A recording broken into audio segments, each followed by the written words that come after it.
Hello friends, welcome to Notes Wire. आज की class में हम फ्लैजिला की स्टडी करेंगे। फ्लैजिला जो होता है लोकोमोटरी ऑर्गन है, जिसके माध्यम से सेल जो होता है वो मूवमेंट कर पाता है। फ्लैजिला के संबंध में जितने भी इम्पोर्टेंट टॉपिक्स हैं उनको आज की क्लास में मैंने कवर करने की कोशिश किए हैं। हमारा मेन फोकस जो है प्रोकैरियोटिक सेल में पाया जाने वाले फ्लैजिला और यूकैरियोटिक सेल में पाया जाने वाले फ्लैजिला के ऊपर में रहेगा। आप आज ही का क्लास के कंटेंट को एक बार रीड कर लीजिए ताकि आपको एक ओवरव्यू मिल जाए कि आप आज की क्लास में क्या क्या सीख पाएंगे। आई थिंक आपने सारे कंटेंट जो हैं रीड कर लिए। तो चलिए अब हम आज की क्लास जो है शुरू करते हैं। फर्स्ट देखते हैं इंट्रोडक्शन। फ्लैजिला एक लंबी पतली स्ट्रक्चर होती हैं जो सेल के मूव करने में मदद करती हैं।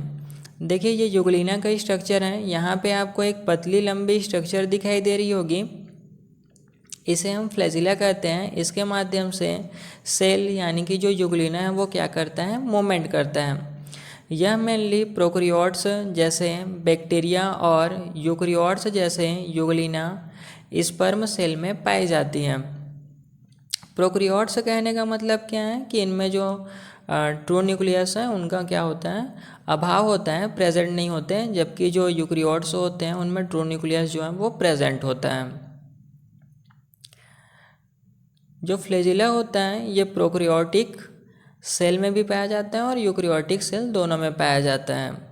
यह स्ट्रक्चर सेल को फ्लूइड मीडियम में मूव करने और इन्वायरमेंटल स्टिमुली को रिस्पॉन्ड करने में हेल्प करती है। फ्लूइड मूवमेंट कहने का मतलब ये है कि वाटर लाइक स्ट्रक्चर, जैसे वाटर क्या है, फ्लूइड है, ऐसे माध्यम में मीडियम में क्या करेंगे, सेल जो है वो मूवमेंट करेंगे फ्लैजिला के हेल्प से और इन्वायरमेंटल स्टिमुली को रिस्पॉन्ड करने में हेल्प करते हैं। इन्वायरमेंटल स्टिमुली जो है पॉजिटिव भी हो सकते हैं और नेगेटिव भी हो सकते हैं। पॉजिटिव जैसे मान लीजिए कहीं फ्लूइड में क्या प्रेजेंट है, फूड प्रेजेंट है, तो वो क्या हो जाएगा, पॉजिटिव स्टिमुली हो जाएगा। वहीं पे अगर जो फ्लूइड है उसमें कोई अनवांटेड पार्टिकल्स हैं या केमिकल टॉक्सिक केमिकल्स हैं तो वो एक नेगेटिव इन्वायरमेंटल स्टिमुली हो जाएगा। इस प्रकार के स्टिमुली को रिस्पॉन्ड करने में जो फ्लैजिला होती हैं वो हेल्प करती हैं। नेक्स्ट देखते हैं डेफिनेशन। फ्लैजिला एक लॉन्ग थ्रेड लाइक स्ट्रक्चर होती हैं जो सेल के सरफेस से एक्सटेंड होती हैं। सेल के सरफेस से यानी कि जो प्लाज्मा मेम्ब्रेन है उसी के ये क्या है, एक्सटेंशन है। साथ ही साथ ये क्या होते हैं, लॉन्ग थ्रेड लाइक स्ट्रक्चर होते हैं, मतलब लंबे धागे के समान ये स्ट्रक्चर हैं और मूवमेंट के लिए रिस्पॉन्सिबल होते हैं। यानी कि जो सेल हैं उसके मूवमेंट में ये क्या करेंगे, हेल्प करेंगे। नेक्स्ट है टाइप्स ऑफ फ्लैजिला। सेल के सरफेस पर फ्लैजिला के नंबर्स यानी कि उनकी संख्या और अरेंजमेंट यानी कि उनकी व्यवस्था के बेस पर आधार पर फ्लैजिला को डिफरेंट टाइप्स में डिवाइड किया गया है। पहला टाइप है मोनोट्राइकस। मोनो का मतलब होता है एक या सिंगल फ्लैजिला। एक सिंगल फ्लैजिलम होता है जो सेल के एक एंड पर अटैच्ड होते हैं, चाहे वो एंटीरियर एंड पर प्रेजेंट हो या पोस्टीरियर एंड पर। एक एंड पर एक फ्लैजिला जब प्रेजेंट होगा तो उसे हम मोनोट्राइगस फ्लैजिला कहेंगे।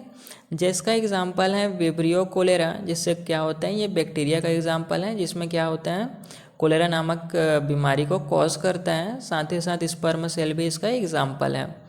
नेक्स्ट है लोपोट्राइकस फ्लैजिला। मल्टीपल फ्लैजिला एक एंड पर क्लस्टर्ड होते हैं। देखिए यहाँ पे आप बैक्टीरिया देख रहे हैं, ये बैक्टीरिया का स्ट्रक्चर है। इसके एक एंड पर क्या है, मल्टीपल फ्लैजिला जो है प्रेजेंट हैं। इसे हम टप्ट कहते हैं। जब मल्टीपल फ्लैजिला एक एंड पर प्रेजेंट होगा तो ये टप्ट कहलाता है। तो ऐसे अरेंजमेंट को हम लोफोट्राइकस फ्लैजिला कहते हैं। नेक्स्ट है एम्फीट्राइकस फ्लैजिला। एक या ज़्यादा फ्लैजिला सेल के दोनों एंड्स पर प्रेजेंट होता है तो ये क्या कहलाएंगे, एम्फीट्राइकस फ्लैजिला कहलाएंगे। यहाँ पे आप देख सकते हैं एंटीरियर एंड पर एक फ्लैजिला है और पोस्टीरियर एंड पर भी एक फ्लैजिला है, या फिर एंटीरियर एंड पर फ्लैजिला का टप्ट है और पोस्टीरियर एंड पर भी फ्लैजिला का टप्ट है। जब दोनों एंड पर फ्लैजिला जो है वो प्रेजेंट होंगे तो इसको हम एम्फीट्राइकस फ्लैजिला कहेंगे। जैसे स्पिरिलम स्पीसीज जो होता है बैक्टीरिया का स्पीसीज है, इसमें इस प्रकार का फ्लैजिला का स्ट्रक्चर या टाइप दिखाई देता है। नेक्स्ट है पेरिट्राइगस फ्लैजिला। फ्लैजिला सेल के पूरे सरफेस पर डिस्ट्रीब्यूट होते हैं। यहाँ हम डायग्राम में देखिएगा तो फ्लैजिला जो क्या है पूरे सरफेस पर ये प्रेजेंट है। तो इस प्रकार के फ्लैजिला को हम पेरिट्राइगस फ्लैजिला कहते हैं, जिसका एग्जाम्पल है ई कोलाई। ये भी क्या है बैक्टीरिया का एग्जाम्पल यहाँ पे दिया हुआ है। लास्ट टाइप है एट्राइकस। अट्राइकस लग गया मतलब इसमें क्या होगा, कोई भी फ्लैजिला जो है वो प्रेजेंट नहीं होता, जैसे लैक्टोबैसिलस स्पीसीज। नेक्स्ट देखते हैं स्ट्रक्चर ऑफ फ्लैजिला। आज की क्लास में हमने फ्लैजिला के अंतर्गत जो प्रोकैरियोटिक सेल्स हैं और जो यूकैरियोटिक सेल्स हैं, दोनों में फ्लैजिला की स्टडी कर रहे हैं। इसलिए हम सबसे पहले प्रोकैरियोटिक सेल में पाए जाने वाले फ्लैजिला को देखते हैं कि इनका स्ट्रक्चर किस प्रकार से होता है। फर्स्ट लिखा गया है कि बेसल बॉडी। यह फ्लैजिला का बेस होता है जो सेल मेम्ब्रेन के अंदर इम्डेंट रहता है। यहाँ पे आप देख रहे हैं ये क्या है फ्लैजिला है, और ये यहाँ पर जो सेल मेम्ब्रेन है इसमें क्या है धंसा हुआ है। तो इस पोर्शन को हम क्या कहेंगे, बेसल बॉडी कहेंगे। बेसल बॉडी एक मोटर की तरह काम करती है। इस डायग्राम में देखिएगा, आपको इस ग्रीन पार्ट के अंदर वाले पोर्शन को देखना है, यानी कि जो मेम्ब्रेन वाला पोर्शन को देखेंगे हम तो इस प्रकार का कुछ स्ट्रक्चर दिखाई देगा, यही बेसल बॉडी है। बेसल बॉडी एक मोटर की तरह काम करती है। मोटर जैसे आप घर में इस प्रकार का मोटर देखे होंगे जो कि कूलर में लगा होता है, या फिर कुछ और जगह भी देखे होंगे। इसमें क्या करते हैं, हम एक फ़ैन लगा देते हैं और मस्त ठंडी ठंडी हवा लेते हैं। तो वही वाला मोटर जो होता है काम क्या करता है, ये रोटेट करने का काम करता है। सेम जो प्रोकैरियोटिक सेल्स होते हैं उनमें जो फ्लैजिला होता है, उनका जो बेसल बॉडी होता है इस मोटर की तरह फंक्शन करता है, यानी कि ये क्या करेगा, रोटेट करने का फंक्शन करेगा। बेसल बॉडी में रिंग लाइक स्ट्रक्चर होती है। यहाँ पे आपको दिखाई दे रहा होगा रिंग लाइक स्ट्रक्चर, जो हुक और फिलामेंट को सपोर्ट करती है। हुक और फिलामेंट क्या है, इसको हम डिस्कस करते हैं आगे। हुक या बेसल बॉडी और फिलामेंट के बीच का कनेक्टर होता है। ये हुक है, ये बेसल बॉडी है, और ये वाला पोर्शन जो है हेयर लाइक पोर्शन जो होता है आगे का, ये फिलामेंट कहलाता है। इसको और डिस्कस करेंगे, पहले हुक को देखते हैं। ये हुक क्या करेगा, बेसल बॉडी और फिलामेंट को कनेक्ट करेगा। हुक एक फ्लेक्सिबल जॉइंट जैसा होता है जो फिलामेंट को फ्रीली रोटेट करने में मदद करता है। इसी के माध्यम से जो फिलामेंट है वो क्या करेगा, फ्रीली रोटेट करेगा। कैसे रोटेट करेगा, तो राउंड शेप में 360 डिग्री रोटेट करेगा। नेक्स्ट है फिलामेंट।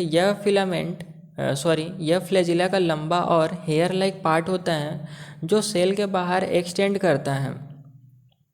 ये वाला पोर्शन, चाहे आप इस वाला डायग्राम में देखेंगे तो आपको ज़्यादा समझ में आएगा। ये जो बाहर निकला हुआ पोर्शन है ये फिलामेंट है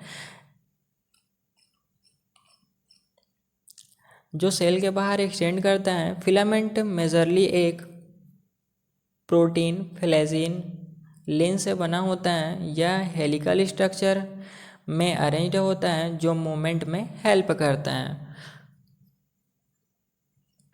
नेक्स्ट देखते हैं यूकैरियोटिक फ्लैजिला। यूकैरियोटिक फ्लैजिला का स्ट्रक्चर में सबसे पहले दिया हुआ है एक्सोनिम। एक्सोनिम क्या होता है समझते हैं। यूकैरियोटिक फ्लैजिला में यह 9+2 अरेंजमेंट में प्रेजेंट होता है। यहाँ पर आप देख रहे हैं ये क्या है, यूग्लिना का डायग्राम है जो कि यूकैरियोटिक सेल है, प्रोटोजोआ फाइलम का एनिमल है। इसमें आपको क्या दिखाई दे रहा है, ये फ्लैजिला दिखाई दे रहा है।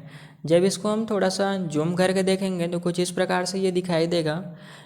हमें पता है जो सेल मेम्ब्रेन के अंदर इम्बेडेड है वो वाला पोर्शन क्या है, बेसल बॉडी है, और जो बाहर का पोर्शन है जिसे हम प्रोकैरियोटिक सेल की स्टडी कर रहे थे तो क्या बोल रहे थे, इसको फिलामेंट बोल रहे थे। लेकिन इसमें ये जो स्ट्रक्चर जो होते हैं वो ट्यूब लाइक या फिर पाइप लाइक स्ट्रक्चर होते हैं इसके अंदर में, जिसे हम क्या कहते हैं, एक्सोनिम कहते हैं। इसी के माध्यम से जो फ्लैजिला होता है वो इनका स्ट्रक्चर जो होता है वो निर्मित होता है। जैसे हमारे जो बॉडी का स्ट्रक्चर है वो हड्डी से बना होता है ना, वैसे ही इनमें ट्यूबुलिन प्रोटीन जो है जिसके ट्यूब पाए जाते हैं, इससे इनका स्ट्रक्चर जो है वो बना होता है।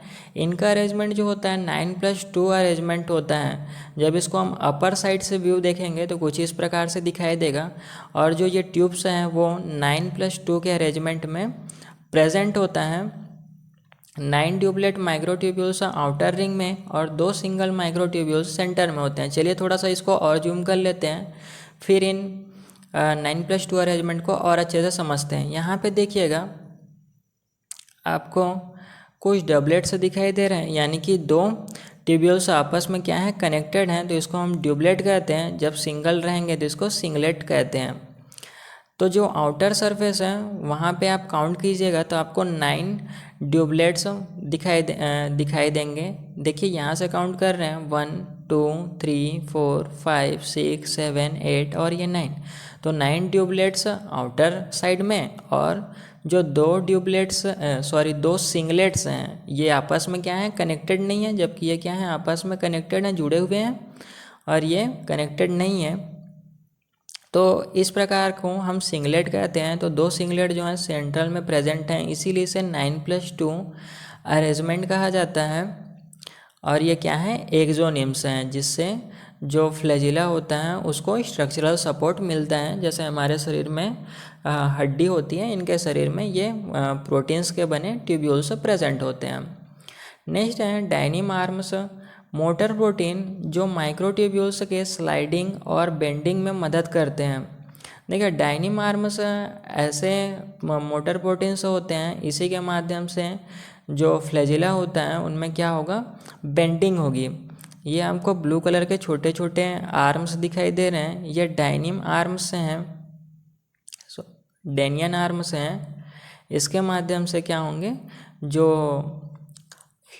फ्लैजिला हैं उनमें क्या होगा, स्लाइडिंग होगा, और स्लाइडिंग होने से ये बैंड हो जाएंगे। थोड़ा सा इस डायरेक्शन में या बैंड हो सकते हैं, या तो इस डायरेक्शन में बैंड हो सकते हैं, किसी भी डायरेक्शन में ये बैंड हो सकते हैं। आगे और इसको हम समझेंगे, उससे पहले हम बेसल बॉडी देख लेते हैं। सिलिया का बेस जो सेल मेम्ब्रेन से अटैच्ड होता है और एक्सोनियम को एंकर करता है।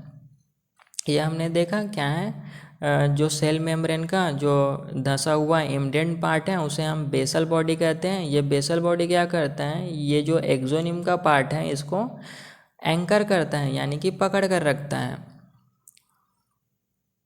चलिए इस प्रकार हमने क्या देखा, यूकैरियोटिक सेल में जो फ्लैजिला पाया जाता है उनमें 9+2 अरेंजमेंट पाया जाता है, जिसे हम क्या कहते हैं, एक्सोनियम कहते हैं। साथ ही साथ डेनियन आर्म्स पाए जाते हैं। डेनियन आर्म्स का क्या फंक्शन होता है कि ये स्लाइडिंग करता है, जिसके माध्यम से जो फ्लैजिला होता है वो क्या होते हैं, बैंड होते हैं। नेक्स्ट है बेसल बॉडी। बेसल बॉडी क्या करेगा, जो एक्सोनियम है उसको एंकर करके रखता है, यानी कि पकड़ के रखता है। नेक्स्ट देखते हैं मूवमेंट ऑफ फ्लैजिला। फर्स्ट हम प्रोकैरियोटिक सेल में पाए जाने वाले फ्लैजिला की मूवमेंट को डिस्कस करते हैं। रोटेशनल मूवमेंट के थ्रू सेल को प्रोपेल करते हैं, यानी कि सेल को आगे बढ़ाएंगे। ये क्या होगा, यहाँ पर आपको पता है बेसल बॉडी में एक मोटर प्रेजेंट होता है जो कि फ्लैजिला को 360 रोटेट करता है, जिसके माध्यम से जो सेल है वो आगे की ओर या पीछे की ओर जो है आगे की ओर ही मूवमेंट करता है, पीछे की ओर नहीं करता। प्रोकैरियोटिक फ्लैजिला रोटेशनल मूवमेंट करती हैं, मतलब यह एक मोटर की तरह रोटेट करती हैं। यह रोटेशनल क्लॉकवाइज या काउंटर क्लॉकवाइज डायरेक्शन में हो सकता है। जब क्लॉकवाइज डायरेक्शन में होगा तब जो सेल हैं वो क्या करेंगे, उनमें डायरेक्शन चेंज करेंगे, या तो ये अपर साइड डायरेक्शन चेंज करेगा या लोअर साइड में। और जब काउंटर क्लॉकवाइज डायरेक्शन में ये रोटेट करेंगे जो फ्लैजिलम है, तब ये सीधे डायरेक्शन में स्विम करेगा या तैरेगा। फ्लूइड में है तो तैरेगा ही। ये मोटर है, ये क्या हो रहा है, इसको रोटेट कर रहे हैं फ्लैजिलम को। ऐसे ये हम जो यूज़ करते हैं घरों में वो वाला मोटर है, इसी के समान ये भी फंक्शन परफॉर्म करते हैं जो बेसल बॉडी है सेम। थोड़ा सा और इसको और अच्छे से समझते हैं। देखिए ये क्या हो गया, उस मोटर में हमने एक फ़ैन लगा दिया, तो फ़ैन भी क्या करेगा, 360 रोटेट करेगा। इसको और अच्छे से समझने के लिए ये समझ सकते हैं कि मान लीजिए ये हेलीकॉप्टर है और ये क्या है, अपर सरफेस जो है उसका फ़ैन लगा हुआ है। तो क्या होगा, जो फ़ैन जो है वो क्या होता है, रोटेट करता है 360 डिग्री। तब क्या होता है, जो हेलीकॉप्टर है, इसको अब हेलीकॉप्टर लिए हम सेल को, तो ये हेलीकॉप्टर क्या करेगा, मूवमेंट करता है, अपर साइड जाएगा, ऊपर की ओर जाता है। वैसे ही वो हवा में उड़ रहे हैं और ये किस में चलेगा, मतलब हवा में क्या कर रहे हैं, वो उड़ रहे हैं या स्विम कर रहे हैं, जबकि ये पानी में स्विम करेगा सेम। तो इस प्रकार से इनमें मूवमेंट होता है, इसको हम प्रोपेलर लाइक मोशन कहते हैं। नेक्स्ट देखते हैं eukaryotic flagella. Eukaryotic flagella wave like undulating movement करती हैं। वेव लाइक कहने का मतलब ये है कि जैसे आप चाबुक को मारते हैं ना, तो क्या होता है, चाबुक एक वेव लाइक अपर डायरेक्शन में जाएगा, फिर लोअर डायरेक्शन में जाएगा, फिर अपर डायरेक्शन में जाएगा, ऐसे शुरू से शुरुआत होता है जहाँ से हमने स्टार्ट किया और पूरा लास्ट एंड तक ये वेव जो चलता है। या फिर आप समुद्र में एग्जांपल ले सकते हैं, समुद्र में देखे होंगे कि जब वेव आता है या तूफान आता है तो कुछ वेव जो होते हैं वो लाइन से चलते हैं, मतलब एक बार ऊपर होगा, फिर नीचे होगा, फिर ऊपर होगा, फिर नीचे होगा, इस प्रकार से चलता है ना। तो सेम जो यूकैरियोटिक फ्लैजिला है उनमें भी इसी प्रकार का जो फ्लैजिला है उनमें मूवमेंट होता है, मतलब यह स्मूथ वेव जैसा मोशन प्रोड्यूस करती हैं जो पूरी फ्लैजिलम में ट्रेवल करती हैं। इस वेव लाइक मोशन के थ्रू फ्लैजिला सेल को प्रोपेल करती हैं। यह मूवमेंट ज़्यादा कंट्रोल्ड और इफ़िशिएंट, मतलब कुशल होती हैं। ये वाला जो मूवमेंट है ना, इसे हम चाबुक के समान मूवमेंट को बोला जाता है, विस्प लाइक मूवमेंट कहा जाता है। ऐसा जो मूवमेंट है ना, वो जनरली जो स्पर्म सेल का जो फ्लैजिला है वो दिखाता है। इसमें थोड़ा सा चेंजेस होता है यूग्लिना में। यूग्लिना में क्या होता है, ये आपको जो फ्लैजिला दिखाई दे रहा है ना, और यहाँ पे आपको स्टिग्मा आई स्पॉट दिखाई दे रहा होगा। ये जो फ्लैजिला है ना, चाबुक के समान बीटिंग करता है आई स्पॉट के साइड में, यानी कि ये इस साइड से किस साइड आ जाएगा, आई स्पॉट के साइड में आ जाएगा। जैसे ये आई स्पॉट के साइड में आएगा, जिसे हम स्टिग्मा कह रहे हैं, इस साइड में आएगा, तो जो यूग्लिना है वो आगे की ओर मूव करेगी, फिर से ये इस डायरेक्शन में आ जाएगा, देन फिर से एक बीटिंग करेगा। तो ऐसे बीटिंग करने के थ्रू ये क्या होते हैं, आगे की ओर मूव करते हैं। नेक्स्ट देखते हैं function of flagella. Locomotion first function है, इनका मेन फंक्शन ही फ्लैजिला का लोकोमोशन है। ये जो सेंसरी रोल है, फीडिंग है, ये रोल जो है वो कम करते हैं, लेकिन मेन फंक्शन जो है लोकोमोशन है। सेल को मूव करने में मदद करते हैं, जिससे सेल जो है वो सर्वाइवल इन्वायरमेंट में जा सकता है। जो टॉक्सिक मटेरियल्स हैं या पार्टिकल्स हैं उनसे दूर जा सकते हैं, उनसे बच सकते हैं। सेंसरी रोल इन्वायरमेंटल से सिग्नल डिटेक्ट करने में मदद करती हैं। सिग्नल दो प्रकार से हो सकते हैं, पॉजिटिव भी नेगेटिव भी, मैंने बताया था पहले ही। फीडिंग फूड पार्टिकल्स को कैप्चर करने में हेल्प करती हैं। आशा करता हूँ आपको यहाँ तक का जो लेक्चर है समझ में आया होगा। तो प्लीज़ यार वीडियो को लाइक कर दो और भाई सब्सक्राइब कर देना यार। नेक्स्ट देखते हैं difference between cilia and flagella, यानी कि जो सिलिया और फ्लैजिला में जो डिफरेंस है उसको समझेंगे हम। फर्स्ट डिफरेंस है साइज़ के बेस पर। सिलिया जो होता है छोटी होती हैं, लगभग 5 से 10 माइक्रोमीटर लंबी होती हैं। ये आपको सिलिया दिखाई दे रही होगी, ये 5 से 10 माइक्रोमीटर लंबी होती हैं, छोटी होती हैं। फ्लैजिला जो होती हैं वो क्या होती हैं, लंबी होती हैं, 200 माइक्रोमीटर्स तक लंबी होती हैं। ये आपको दिखाई दे रहा होगा, ये फ्लैजिला है, सिलिया से ये क्या है, लंबी है। नेक्स्ट है नंबर पर सेल, यानी कि जो सेल हैं उसमें इनका नंबर्स के बेस पर इनको डिफरेंस किया गया है। सिलिया का नंबर्स देखते हैं, एक सेल में बहुत सारी होती हैं, ये आपको बहुत सारी सिलिया दिखाई दे रही हैं, लगभग 100 से भी ज़्यादा सिलियस एक सेल में प्रेजेंट होते हैं।